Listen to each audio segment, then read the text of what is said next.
Yes, so it's $10,000. I believe that covers basically the company. They come out and install the software. They meet with Washington County 911. You have to decide your dispatch determinants, things like that. So that's why the price point's higher for the first year. Then every year after that, it would be an additional $8,000. I guess to maintain the system, keep it running. Now, the $10,000, is that just for our community? Is that for Washington County? All of Washington County. Oh, yes. Okay. Yes. And so it is possible that there would be something that you do with geocaching where only Newton Township could be covered. But the only price point I was able to find was for communities less than 300,000 without directly reaching out to Pulse Point.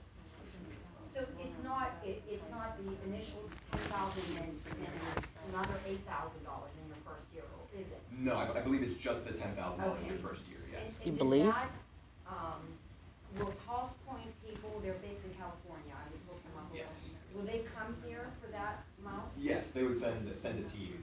Basically, Okay. they have people on their staff that specialize in this. So they, if this board chose to go in that direction, they would come out, meet with County 911, Yes. and then would we have to direct somebody here to be in charge of that at the township to coordinate marketing to the public? So I think in terms of managing that aspect of things, Pulse Point doesn't necessarily have any strong recommendations, at least that I've been able to see from their material. The lead is typically taken by fire and EMS agencies because, through their members, that's who's going to be empowered to respond, typically. Are you talking to other municipalities? No, so I mentioned doing that after the last meeting, but I thought I'd wait until I got I mean, it sounds like you should start in the county, or you're going down to each municipalities when it participates. So perhaps. Since it's a 911 call. Right. But again, the first step, at least the way I perceived it, would be securing a source of funding.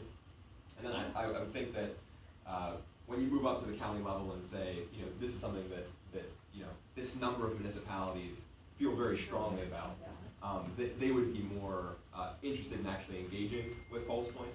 I would definitely rather not approach Washington County 911 with also a price burden on top of it.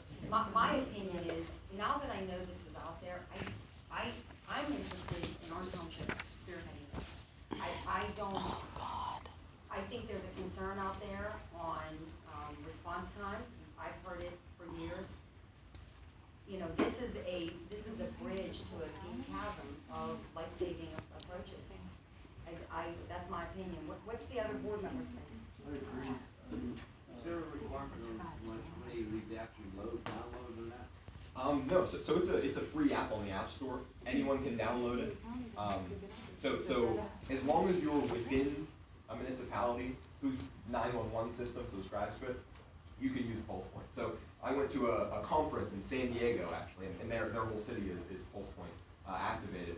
And there was a bunch of emergency physicians sitting in a room, and at the hotel next door, there was a Pulse Point alert activated. People from all over the country were at this conference, and everybody's phone went off with Pulse Point. So there's no limit on the number of apps you can download. No. On the store there, it says Pulse Point Respond and Pulse Point AED. Yeah, so Pulse Point AED is basically, it has additional features that help you maintain an AED registry. And this is also comes with basically the Pulse Point app as well, is that whenever there's a Pulse Point alert, a map